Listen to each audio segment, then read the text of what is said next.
Hello ನಮಸ್ತೆ friend. ಇವತ್ತು ನಮ್ಮ ಊರಲ್ಲಿ ಗ್ರಾಮ ದೇವತೆ ಬಂಡರಸಮ್ಮನ ಹಬ್ಬ ಮತ್ತು ಬಂಡಿ ಹಬ್ಬ ಎಂದು ಕರೆಯುತ್ತೇವೆ ನಾವು. ನೋಡಿ ಹಬ್ಬ ಎಷ್ಟು ಚೆನ್ನಾಗಿ ಗ್ರ್ಯಾಂಡಾಗಿ ಹೂವಿನ ಅಲಂಕಾರಗಳು ಎಲ್ಲ ಮಾಡಿದ್ದಾರೆ. ಇದು ಗರ್ಭಗುಡಿಯ ಎಂಟ್ರೆನ್ಸ್ ಬಾಗಿಲದು. ನೋಡಿ ಇದು ಹೊರಗಡೆ ಎಲ್ಲ ಈ ರೀತಿ ಅಲಂಕಾರ ಮಾಡಿದ್ದಾರೆ. ಸುತ್ತ ಹೂವಿನ ಅಲಂಕಾರ ಮಾಡಿದ್ದಾರೆ. ಇದು ದೇವಸ್ಥಾನಕ್ಕೆ ಬಿಟ್ಟಿರುವ ಬಸವ ಇದು ನೋಡಿ. ಮತ್ತು ಬಂಡಿ ಬರುತ್ತದೆ. ಈಗ ಬಂಡಿ ಬಂದು ದೇವಸ್ಥಾನ ಸುತ್ತ ಒಂದು ರೌಂಡ್ ಹಿಡಿದು ನೋಡಿ ಬಂಡಿ ಬರ್ತಾ ಇದೆ. ದೇವಸ್ಥಾನ ಸುತ್ತ ಒಂದು ರೌಂಡ್ ಹಾಕಿ ಬಂಡಿಗಳು ಬಂದು ನಿಲ್ಲುತ್ತವೆ ದೇವಸ್ಥಾನದ ಮುಂದೆ.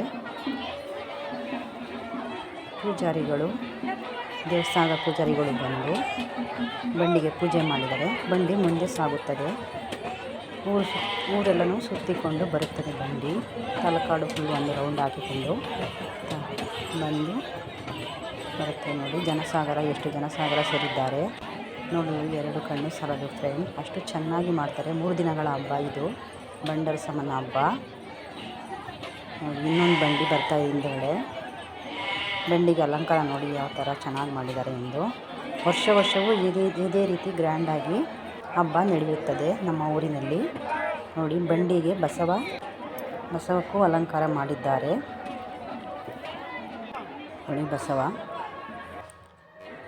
ಜನಗಳು ಒಂದು ತಮ್ಮ ಇಷ್ಟಾರ್ಥಗಳನ್ನು ನೆರವೇರಿಸಿ ಹೂವಿನ ಅಲಂಕಾರದಲ್ಲೂ ಅಮ್ಮನವರ ಹೆಸರನ್ನು ರೆಡಿ ಮಾಡಿದ್ದಾರೆ. ನೋಡಿ ಇದು ದೇವಸ್ಥಾನದ ಎಂಟ್ರೆನ್ಸ್ ಬಾಗಿಲು. ನೋಡಿ ಈಗ ತಲಕಾಡು ಎಲ್ಲ ಒಂದು ರೌಂಡ್ ಹಾಕ್ಕೊಂಡು ಬಂಡಿಗಳು ಬರ್ತಾ ಇದ್ದಾವೆ. ಸಂಜೆ ಈಗ 6 ಗಂಟೆಯಾಗಿದೆ.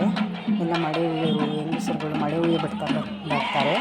ಮುಂದೆ ಮಡೆ ಹುಯ್ಕೊಂಡು ಬಂದಮೇಲೆ ಹೆಂಗಸರುಗಳು ಹಿಂದೆ ದೇವರುಗಳು ಬಂಡಿ ಬರ್ತಾರೆ. ನೋಡಿ ಈಗ ನಾವು ಹೆಂಗಸರು ದೇವಸ್ಥಾನಕ್ಕೆ ಹೋಗಿ ತಂಪು ತೊಗೊಂಡೋಗಿ ತಾಯಿಗೆ ಪೂಜೆ ಮಾಡಿಸ್ಕೊಂಡಿರ್ತೇವೆ. ಗಂಡಸರುಗಳು ಬಂಡಿಗೆ ಕಾಯಿ ಹೊಡೆಯುವ ಪದ್ಧತಿ ನಮ್ಮ ಊರಿನಲ್ಲಿ. ನೋಡಿ ಈಗ ಬಂಡಿ ಬರ್ತಾ ಇದೆ. ಬಂಡಿಗೆ ಕಾಯಿ ಹೊಡೆಯುತ್ತಾರೆ. ನೋಡಿ ಕಾಯಿ ಹೊಡೆದು ತಮ್ಮ ಇಷ್ಟಾರ್ಥಗಳನ್ನು ಬೇಡಿಕೊಳ್ಳುತ್ತಾರೆ ತಾಯಿಗೆ. ಬಂಡರಸಮ್ಮನ ಬಂಡಿ ನೋಡಿ.